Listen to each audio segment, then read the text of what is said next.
फुरकान हमीद की इरशाद फरमाई वक़दा रब्बुका अल्ला ताबुदू इल्ला इय्या सिदिता से परवरदिगार दगा हुक्म वर कड़े दा अल्लाह ताबुदैनी ihsana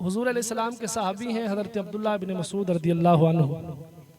हुजूर की बारगाह में हाजिर हुए अर्ज़ किया या रसूल अल्लाह सल्लल्लाहु अलैहि वसल्लम ऐसा कौन सा अमल है जो अल्लाह को बहुत ज़्यादा पसंद है बहुत ज़्यादा महबूब है हुजूर अलैहिस्सलाम ने इरशाद फरमाया अस्सलातु अला वक्तिहा नमाज वक्त पर पढ़ना ये अल्लाह को बहुत ज़्यादा महबूब है सिदिन नमाज वक्त या उनमुज़ वक्त दा अल्लाह डियर ज़ात वक्त यहाँ पे यह हदीस मुबारक मुकम्मल होने के बाद चंद बातें अर्ज करूंगा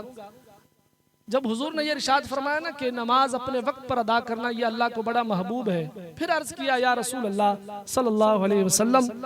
इसके बाद कौन सा अमल अल्लाह को सबसे ज्यादा महबूब है फरमाया अल बिर्रु बिल वालिदैन वालिदैन के साथ हुस्न सलूक करना ये अल्लाह को बहुत ज्यादा पसंद है फिर अर्ज किया या रसूलल्लाह इन दोनों अमाल के बाद कौन सा अमल अल्लाह को सबसे ज्यादा पसंद है फरमाया कि अल जिहाद फी सबीलिल्लाह अल्लाह की राह में जिहाद करना अब ये जो पहली दो चीजें हैं ना पहली कौन सी नमाज वक्त पर पढ़ना दूसरी फरमाया वालिदैन के साथ हुस्न सलूक करना इस हवाले से अर्ज करूंगा हुजूर अलैहिस्सलातु वस्सलाम मेराज की शब जब तशरीफ ले गए ना अल्लाह ताला ने आपको जन्नत की भी सैर कराई और फिर जन्नत में हुजूर मौजूद थे वहां से पर्दे हटाए गए हुजूर ने जहन्नम को मुलाहिजा फरमाया और इसी माह की 27वीं तारीख जो है शब मेराज है वो जो शब है वो शब मेराज है वहां पे हुजूर अलैहिस्सलाम ने एक कौम को देखा उनको अजाब हो रहा था मुख्तलिफ कौमें देखी उनमें से एक कौम को देखा उन्हें अजाब हो रहा था अजाब क्या हो रहा था मलाइका खड़े हैं उनके हाथों में बड़े बड़े पत्थर हैं और वो मलाइका उन लोगों के सरों पर वो पत्थर मारते हैं जिसकी वजह से उनके पत्थर उनके जो सर हैं बिल्कुल रेजा रेजा हो जाते हैं कल से मलाइका पुखानो बाने हुई नदी वो सरुना वड़ियो बुस हुजूर अलैहिस्सलाम ने हजरत जिब्राइल अलैहिस्सलाम से पूछा है जिब्राइल ये कौन लोग हैं जिनको ये अजाब हो रहा है पत्थर के जरिए सर कुचला जाता है वो जर्रा जर्रा हो जाता है सर दोबारा ठीक हो जाता है फिर उसी तरह मारा जाता है ये सिलसिला जारी रहता है दुनिया में तो ये है ना एक चोट लगी ज्यादा शदीद चोट लग गई तो फिर मौत आ जाएगी बस वहां पर तो मौत भी नहीं आनी वहां पे जो अजाब दिया जाएगा मुसलसल होगा तो आका अलैहिस्सलाम ने जब पूछा ना कि ये कौन लोग हैं तो अर्ज किया या रसूल अल्लाह सल्लल्लाहु अलैहि वसल्लम ये वो लोग हैं जो दुनिया में नमाज नहीं पढ़ा करते थे अब आप अंदाजा लगाएं कितना शदीद अजाब है सख्त अजाब है जिनके सर सजदे में नहीं जाते थे आज उनके सर कुचले जा रहे हैं इसी तरह हुजूर अलैहिस्सलातु वस्सलाम ने कौम को देखा क्या देखा कि एक कौम है और उनके पेट इतने बड़े बड़े हैं जिस तरह मकान होते हैं मकान सी वखुनसी हुजूर अलैहिस्सलाम ने उन्हें देखा अच्छा इतने बड़े बड़े पेट हैं उन पेट के अंदर जो है वो सांप मौजूद है और वो सांप दूर से नजर आ रहा है आका अलैहिस्सलाम ने पूछा है जिब्राइल ये कौन लोग हैं अर्ज किया या रसूल अल्लाह सल्लल्लाहु अलैहि वसल्लम ये वो लोग हैं जो सूद खाया करते थे दुनिया में जो सूद खाया करते थे ये उनको अजाब दिया जा रहा है और इन्हीं सूद के हवाले से एक और कौम को हुजूर अलैहिस्सलाम ने मुलाहिजा किया कि खून की नहर है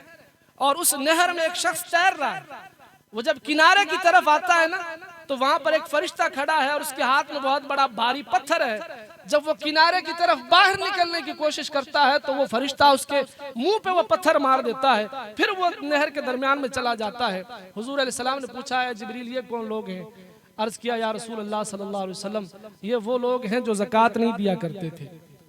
तो आज हर बंदा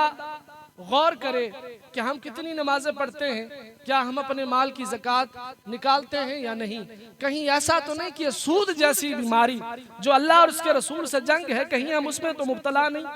अल्लाह ताला हमें समझने की तौफीक अता फरमाए। और जो आयत मुबारका पढ़ी उसी की तरफ आऊँगा, वालिदैन की अजमत के हवाले से। जैसे आज ईद गुल खान साहब इनकी वालिदा मरहुमा उनका इंतकाल हुआ, उनके साले सवाब की महफिल में हम हाजिर हैं। याद रखें वालिदैन का दुनिया से रुखसत हो जाना ये ऐसा नुकसान है कि ये कमी फिर पूरी जिंदगी पूरी नहीं हो सकती। जैसे कहा जाता ना पैसा हो तो हर चीज मिल जाती है, मिल जाती होगी, लेकिन वालिदैन पैसे से भी नहीं मिलते। ये जब चले जाते हैं ना, रुखसत होते हैं, फिर पता चलता है। हुजूर अलैहिस्सलाम की बारगाह में एक शख्स यमन से हिजरत करके आया। यमन से हिजरत करके जब हुजूर की बारगाह में हाजिर हुआ तो आका अलैहिस्सलाम से उसने ये इजहार किया कि मैं जिहाद करना चाहता हूँ। हुजूर अलैहिस्सलाम ने इरशाद फरमाया यमन में तुम्हारा कोई अजीज है, तुम्हारा